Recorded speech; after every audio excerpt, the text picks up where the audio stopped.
Coming up on Ring of Fire, Chris Wilke and Brett VandenHeuvel from Riverkeeper Alliance will join us to talk about the environmental threats posed by coal trains in the Pacific Northwest. I'm Robert F. Kennedy Jr., and we'll be right back with more on Ring of Fire.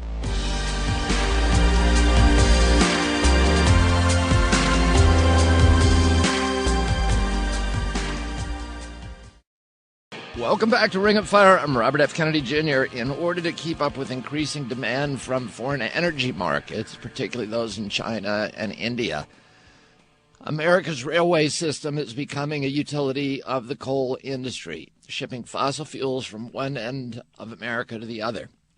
The potential for environmental devastation and contamination is immense, and I'm joined now by Chris Wilke of the Puget Soundkeepers and Brett VandenHeuvel, the Columbia Riverkeepers, to talk about the threat of coal trains. And you guys, this week, I think, filed a lawsuit against the coal trains that are coming. I think that there's like 5 terminals now planned for the Northwest to ship Powder River Basin coal from Wyoming through Cherry Point, through Longview, Washington, through the Port of Morrow in Oregon, through the Port of St. Helens in Oregon, and also Coos Bay, which I think the governors, Kitzhaber and Jay Inslee, asked President Obama to close down this weekend. Am I right on all that? Well, the Coos Bay project, just to start with that, the investors recently pulled out of it. And so we're not sure exactly the status, but it's looking like that is not going to go forward. And yeah, Governor Kitzhaber and Inslee wrote a very strong letter to the president asking the federal government to evaluate climate change and evaluate air quality and look at all these projects as a whole instead of doing it in a piecemeal fashion. So that was a very positive thing.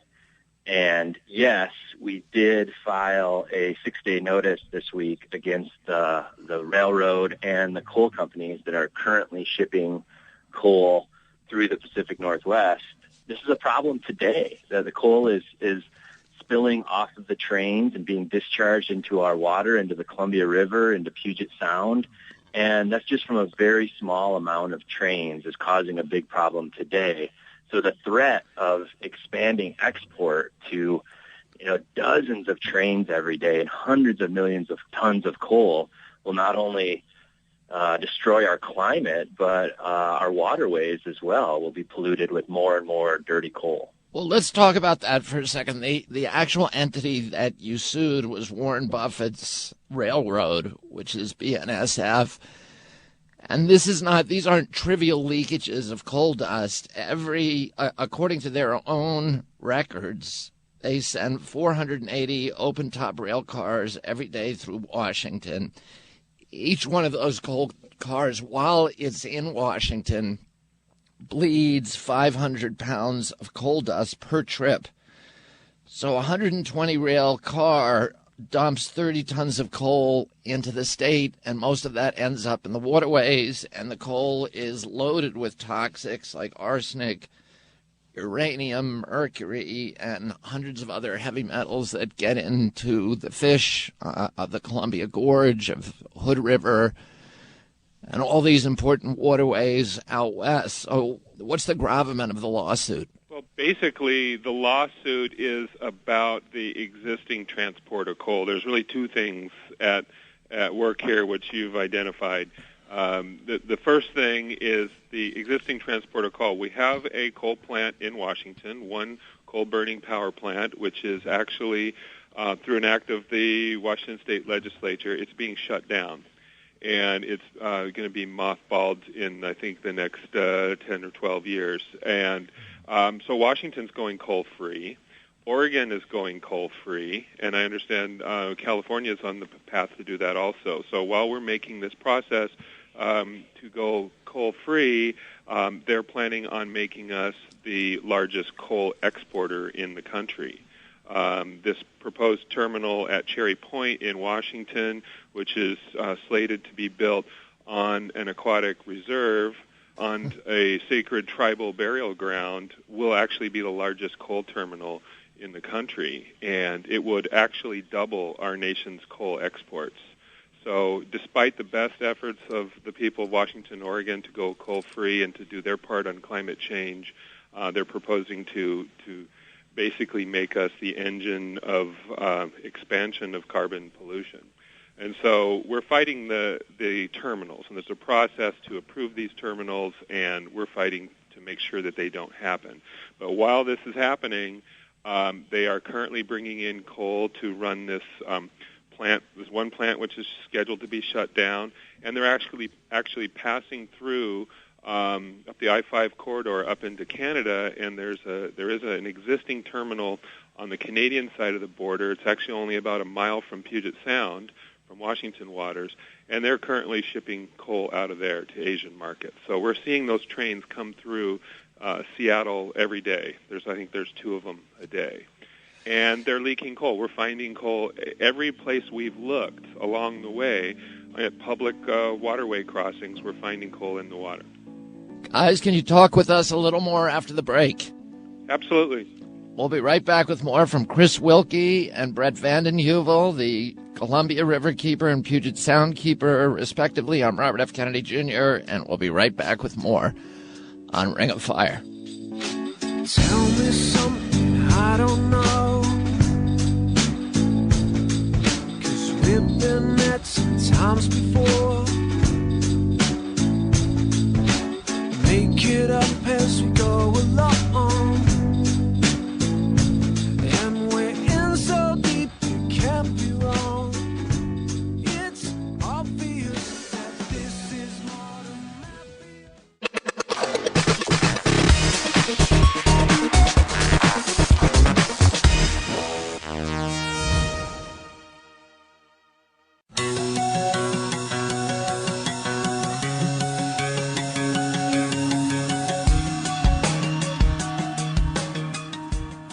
We're back on Ring of Fire. I'm Robert F. Kennedy Jr. Right now I'm talking with Chris Wilke of Puget Soundkeeper and Brett VandenHeuvel of the Columbia Riverkeeper is about the increasing prevalence of coal transport trains and the dangers they pose to waterways across the Northwest, and the battle that both these organizations are fighting to shut down the coal terminals.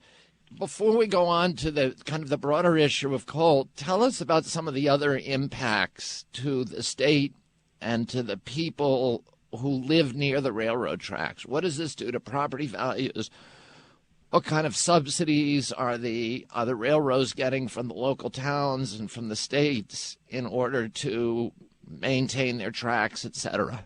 Yeah, so the coal trains cause damage on multiple levels. Right now, they're polluting our river, and that's what this lawsuit is designed to stop, the illegal pollution of our river and our bays, which is harming salmon, which is a critical part of our economy here in the Northwest. And the trains will be passing through dozens of communities. So coal trains, up to 25 full and 25 empty, for a total of 50 coal trains every single day, would be passing through our communities, discharging coal dust and coal chunks, diesel emissions. So there's many doctors that have spoken out against this, saying it's going to increase pulmonary disease, exacerbate asthma, and create traffic delays. It will be separating our daycare centers from our hospital, our schools from families. And so just the amount of trains alone, and the fact that they're large, dirty, heavy coal trains, it will be a huge impact on our communities. Another impact is the farmers are standing up. The farmers don't want their crops covered with coal dust. Here in the Columbia River Gorge, some winery owners have taken a stand. Blueberry farmers, mint farmers, all of these high-value crops do not want to be contaminated with coal. So the coal train issue has a little something for everyone. You know, it's obviously huge climate impacts that we're very concerned about. There'd be mercury coming back from power plants in Asia and contaminating our fish and our people as well. So every step along the way, the coal is poisonous to our communities. Yeah, there's a number of studies now that show that people who live next to freight tracks, that the property values actually drop an average of about 7%, and that the more train traffic that you have on that track, the greater the drop in property values. But there's also I think, some contention in both Washington and Oregon that the tracks in those states are going to need upgrades, and that it's not the rail companies that are going to be paying for them. It's going to be the people, the taxpayers of the state. We're keeping a very close eye on public subsidies, taxpayer subsidies for expansion of railroads for coal export. It's happening right now.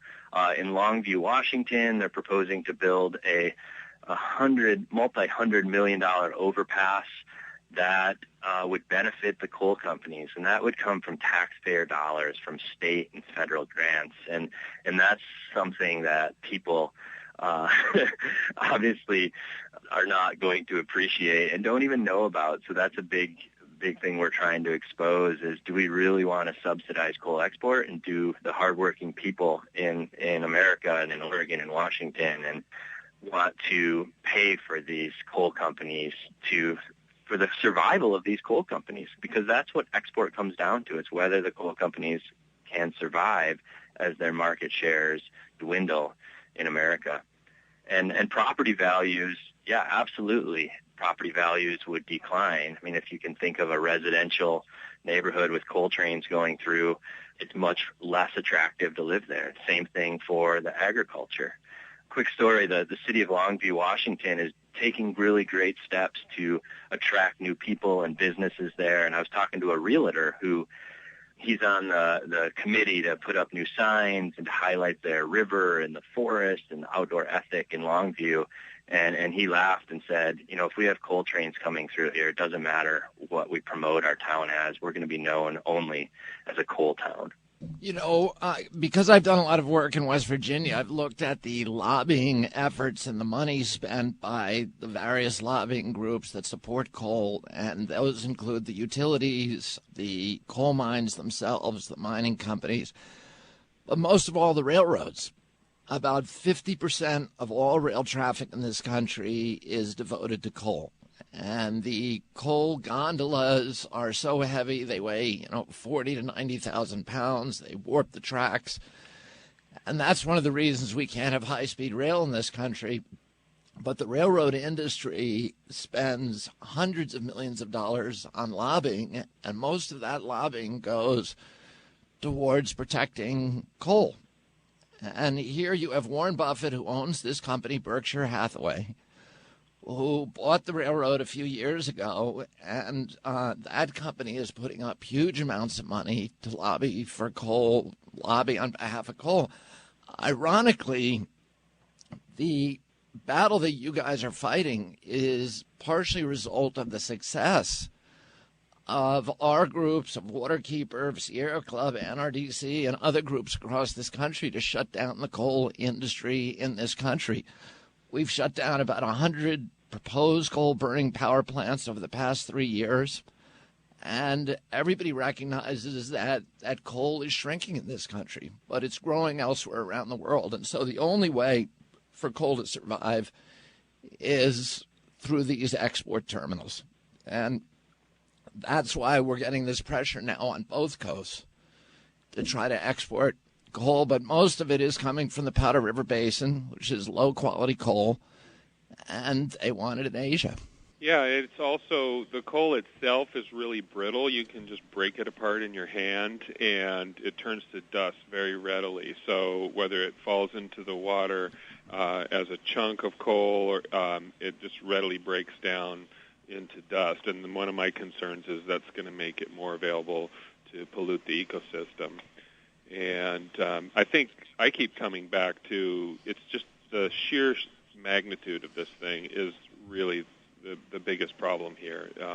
They're running 3 or 4 trains a day, and they are discharging millions of tons of coal, and they don't have a handle on it. And the only thing they can think about is upping the ante to run 5 times more. And that would just be devastating to see that happen.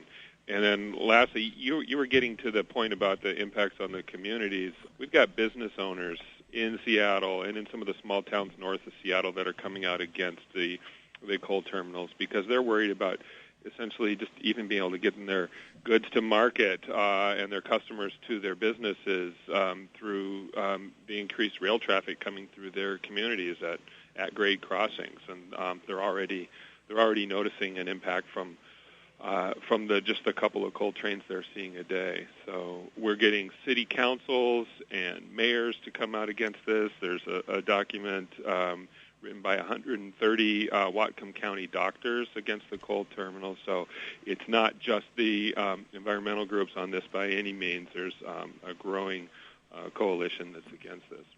You know, I know you know, Brett, that I have two cousins who live in Hood River Gorge, and I've been out there to visit them, and they're both windsurfers and kite surfers, and you can see the coal train. Actually, I think it's on the south side of the gorge? You can see it going back and forth, and it must be dumping. You know, it's a national scenic river, and clearly they're going to be dumping a lot of coal into that. You know, one of the most valued treasures in North America.